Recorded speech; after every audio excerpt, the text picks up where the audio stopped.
মাননীয় বিরোধী দলের নেতা, আপনি অত্যন্ত গুরুত্বপূর্ণ একটি বিষয়ের উপরে সংসদের দৃষ্টি আকর্ষণ করেছেন, সেজন্য আপনাকে ধন্যবাদ।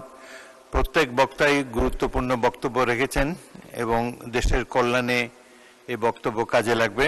আপনি ইউ টেক ইউর টাইম, আপনি যুক্তিসঙ্গত যতক্ষণ লাগে আপনি বলুন। ধন্যবাদ মাননীয় স্পিকার। এই বিষয়টা আমলে নিয়ে হাউসে আলোচনার সুযোগ দেওয়ার জন্য আমি আরেকবার আপনাকে আন্তরিক অভিনন্দন জানাচ্ছি। এ পর্যন্ত যে কয়েকজন মাননীয় সংসদ সদস্য কথা বলেছেন তারা আমাদের সকলের প্রাণের কথাগুলোই বলেছেন। এই জন্য আমি তাদের সকলকে আন্তরিকভাবে ধন্যবাদ জানাচ্ছি। বিশেষ করে মনিরুল হক চৌধুরী সাহেব যারা বক্তব্য রেখেছেন তাদের সবার মধ্যে উনি বয়োজ্যেষ্ঠ, কিন্তু ওনার কথার মধ্যে গরম এবং নরম প্রচুর রস ছিল। তিনি তার রসের মধ্যে আলোচনাটাকে হারিয়ে ফেলেননি, বরঞ্চ রস দিয়ে ফুটিয়ে তুলেছেন। এটা তার আর্ট, এই জন্য তাকে বিশেষভাবে আমি ধন্যবাদ জানাচ্ছি। আমরা সবসময় বলে থাকি যে পজিশন অপোজিশন মিলেই তো হাউস পূর্ণ হবে, আর এই হাউসের প্রতি সারা দেশবাসীর প্রত্যাশা। আমরা আজকে যাদের কথা বলছি তারা আমাদের কারো না কারো ভাই, কারো পিতা, কারো সন্তান, কারো আপন আত্মার আত্মীয়। তাদের কান্নাগুলা সব আমাদের সামনে আসে না, এমনকি তাদের পরিবারের সদস্যদের সামনেও আসে না। প্রবাসীরা দুই ভাগে বিভক্ত। একটা অংশ যারা কার্যত রুজি রোজগারের জন্যই পা বাড়ান, এই পর্যায়ে এশিয়ার প্রায় সবগুলা দেশই পড়ে, সেখানে তাদের নাগরিকত্ব পাওয়ার সম্ভাবনা খুবই ক্ষীণ।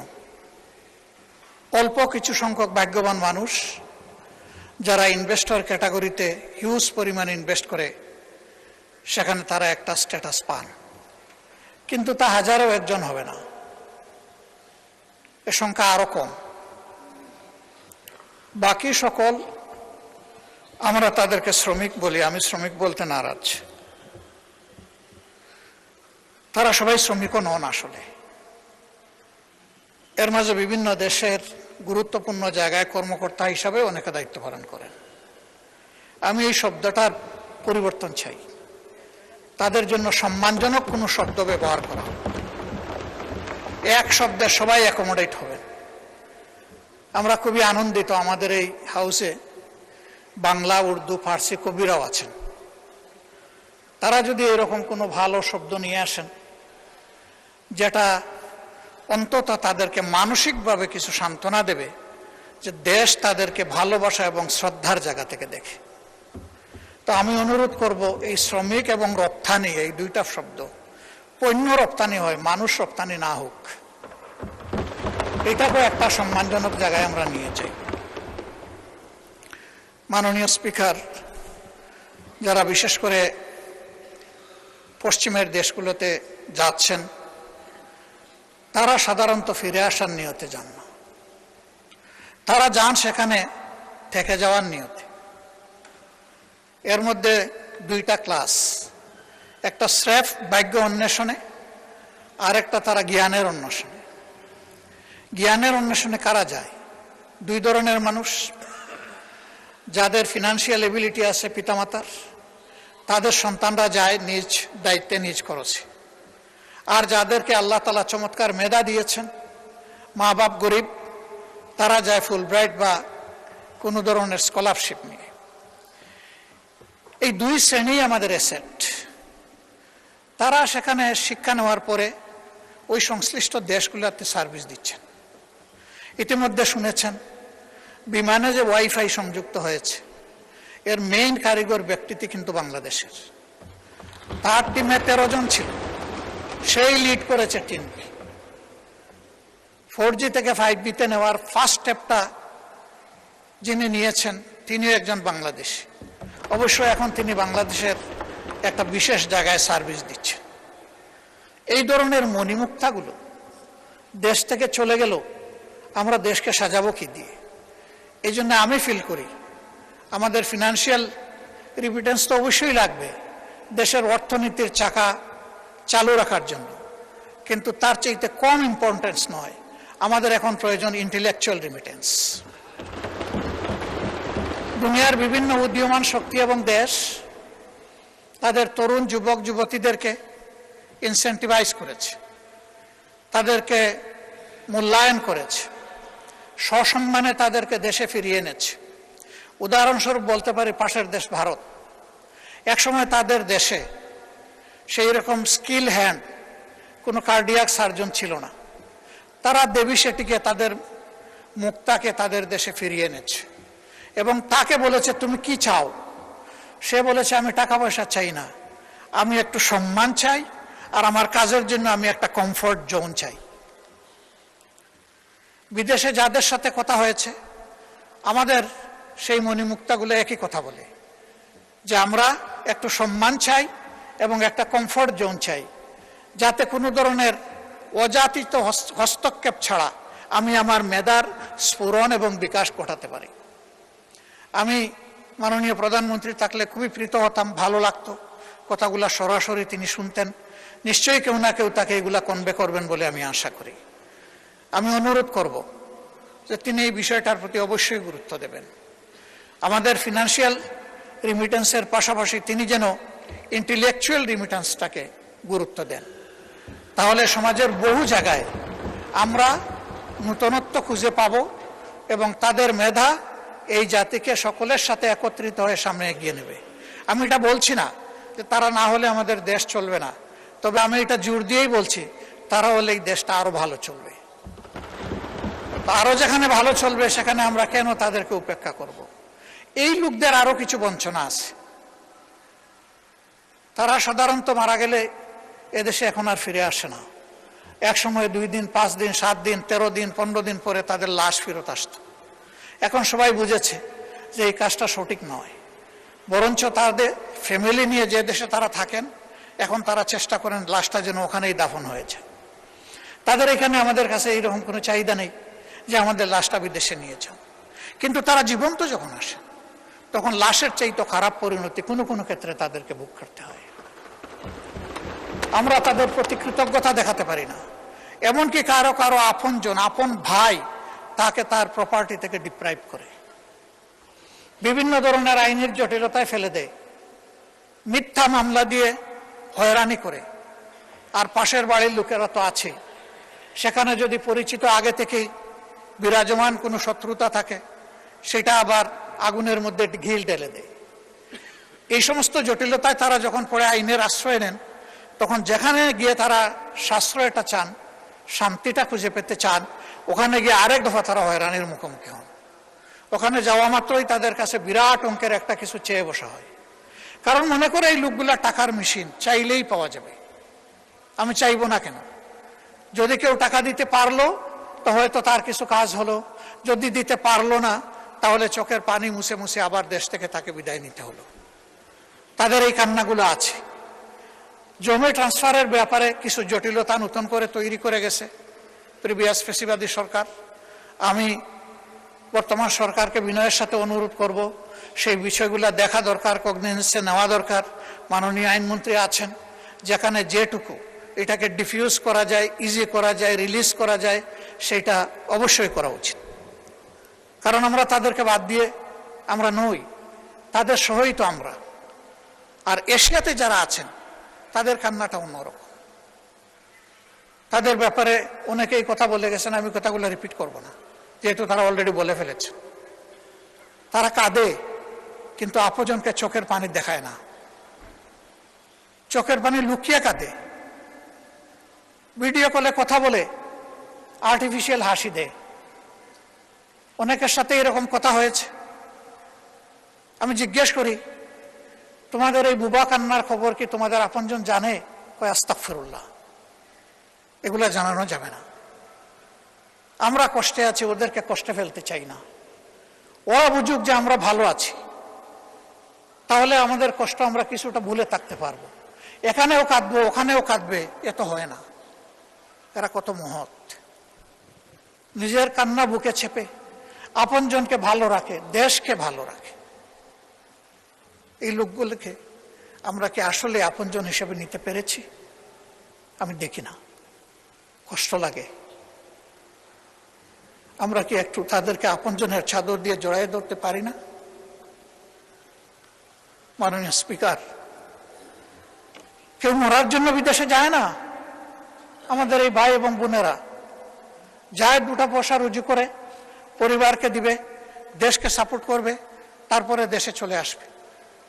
কিন্তু আল্লাহ তাআলা কার মৌতের ফয়সালা কোথায় করে রেখেছেন আমরা কেউ জানি না। তারা যখন কেউ মারা যায় তখন তাদের লাশটা নিয়ে টানাটানি হয়।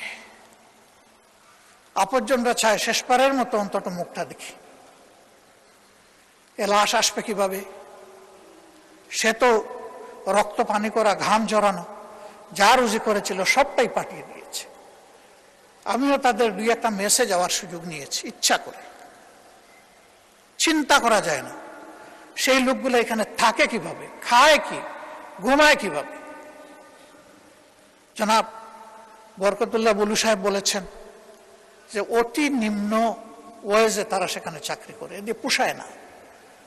তারা হাজিদের দিকে চেয়ে থাকে, কেউ তাদেরকে একটু স্নেহ আদর করবে কিনা।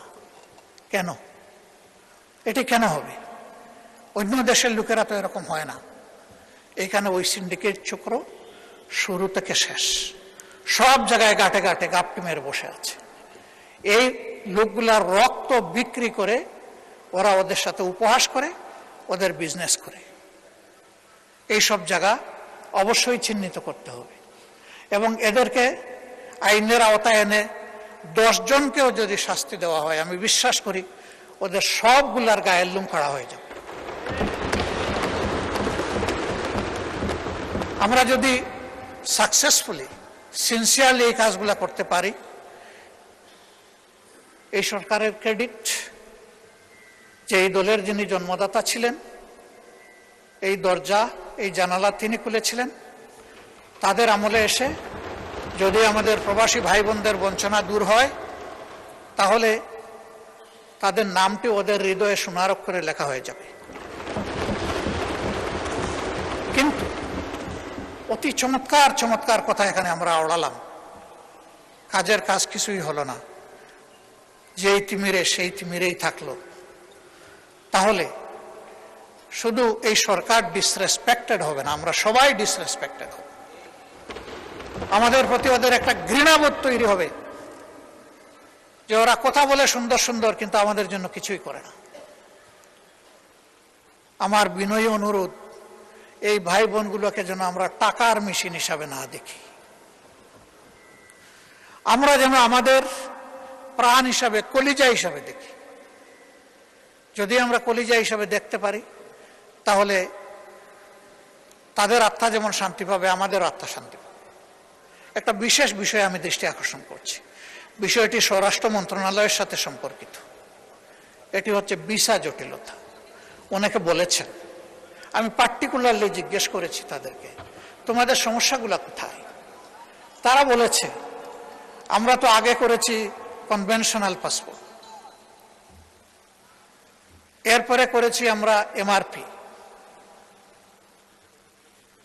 এখন ই পাসপোর্ট করতে গেলে এমআরপি এবং আমাদের এনআইডি এই 2টা হুবহু মিল থাকতে হবে। আমাদের অফিস ল্যাপসেসের কারণে ওই আকার একার নামের একটু অধিক সেদিক, বয়সের একটু সামান্য তারতম্যের কারণে এখন আর ই পাসপোর্ট হচ্ছে না। ফলে আমরা কিন্তু অনেকেই এখানে ইলিগাল হয়ে গেছি অলরেডি, আর কেউ কেউ হওয়ার উপক্রম। এই সংখ্যা শত নয়, হাজার হাজার। এই প্রবলেমটা কিভাবে সর্ট আউট করে সলভ করা যায়? দুর্বলতা কিছু আমাদের অফিসিয়াল, কিছু হয়তো তাদের, কিন্তু মানুষগুলো তো আমাদের, এরা তো আমাদের অ্যাসেট। আমাদের এই অ্যাসেটগুলাকে কিভাবে আমরা এই ব্যাপারে হেল্প করতে পারি, এটা তাদের মেইন প্রবলেম। তার লিগ্যাল ইনস্ট্রুমেন্ট যদি তার হাতে না থাকে, তাহলে ওই দেশে থাকবে কিভাবে? তার তো ঠিকানা হবে জেল। সে গেলে পরিবার আর সমাজকে সাহায্য করার জন্য, এখন ঠিকানা যদি তার জেল হয় তাহলে তো হলো না। তা আমি মাননীয় স্বরাষ্ট্রমন্ত্রীকে অনুরোধ করব, বিদেশের মাটিতে থেকেই এনআইডি এবং পাসপোর্টের এই জটিলতাটা অতি সহজে কিভাবে নিরসন করা যায়, ইনশাল্লাহ আপনি পারবেন, শুধু পদক্ষেপ নেওয়ার ব্যাপার। আমরা আপনার জন্য দোয়া করব আপনি যাতে পারেন। আর লাশগুলা হয়ে যাওয়ার পরে আমি আল্লাহর নামে দুহাই দিয়ে বলবো, একদিনের জন্য যেন সেই লাশ নিয়ে কোনো টানা হেঁচড়া না হয়। আমরা বেঁচে থাকলে, এই দেশ বেঁচে থাকলে সসম্মানে আমাদের কাঁধের উপর করে যেন সেই লাশগুলা দেশে নিয়ে আসা হয়। এরপরে দূতাবাসের ব্যাপারে যে কথাগুলো বলেছেন আমি সবগুলোর সাথে সম্পূর্ণ একমত, কিন্তু দূতাবাস কর্মকর্তা কর্মচারীরা আমাদের ভাই বোন, আমরা তাদেরকে অপমানিত করতে চাই না। সরকারের উচিত তাদেরকে প্রপার ওরিয়েন্টেশন দেওয়া। এবং এখানে যে একটা চমৎকার প্রস্তাব এসেছে যে একটা সংসদীয় টাস্ক ফোর্স হতে পারে, দুনিয়ার ভালনারেবল যে সমস্ত কান্ট্রি যেখানে আমাদের সমস্যাগুলো বেশি, এই টাস্ক ফোর্স মাঝে মাঝে ফিজিক্যালি সেগুলো ভিজিট করবে, করে তাদের কথা নিজ কানে শুনবে। সেখানে দূতাবাসের আমাদের কর্মকর্তা কর্মচারীরাও থাকবেন। এই সব কিছু মিলে আমরা যদি একটা টোটাল প্যাকেজের দিকে যাই, তাহলে আমি রিমিটেন্স বাড়ার উদ্দেশ্যে বলছি না, আমি বলছি মানবতাকে সম্মান করার উদ্দেশ্যে আমরা এই কাজগুলা করলে আমি বিশ্বাস করি এই রিমিটেন্স দ্বিগুণ তিগুণ বেড়ে যাবে ইনশাআল্লাহ। দেশ এবং জাতি বেনিফিটেড হবে, তারা বেনিফিটেড হবে, সম্মানিত বোধ করবে। আমরা যেহেতু তাদেরকে যোদ্ধা বলছি, আমরা যেন মেহরবানি করে তাদেরকে বীরের সম্মানটুকু দিই।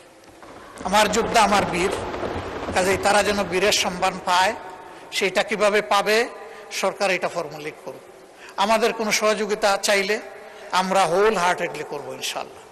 আজকের এই আলোচনাটা আমাদের কোনো বিতর্ক ছিল না, এই আলোচনা ছিল আমাদের হৃদয়ের কিছু আকুতি। আমি বিশ্বাস করি সবাই সেই জায়গা থেকেই কথা বলেছেন। মাননীয় স্পিকার আমাকে সুযোগ দেওয়ার জন্যে এবং এই আলোচনাটা আজকের হাউসে আনার জন্য আমি বিশেষভাবে আপনাকে ধন্যবাদ জানাচ্ছি। এই আলোচনা সার্থকতা পাক, ইতারে এটা হারিয়ে না যাক, এই জন্যে এই ব্যাপারে আপনার জায়গা থেকে আপনি বিশেষ উদ্যোগ নেবেন, এই প্রত্যাশা ব্যক্ত করে আমার কথা এখানেই শেষ করছি। আল্লাহ হাফিজ, বাংলাদেশ জিন্দাবাদ। আসসালামু আলাইকুম। ধন্যবাদ মাননীয় বিরোধী দলের নেতা।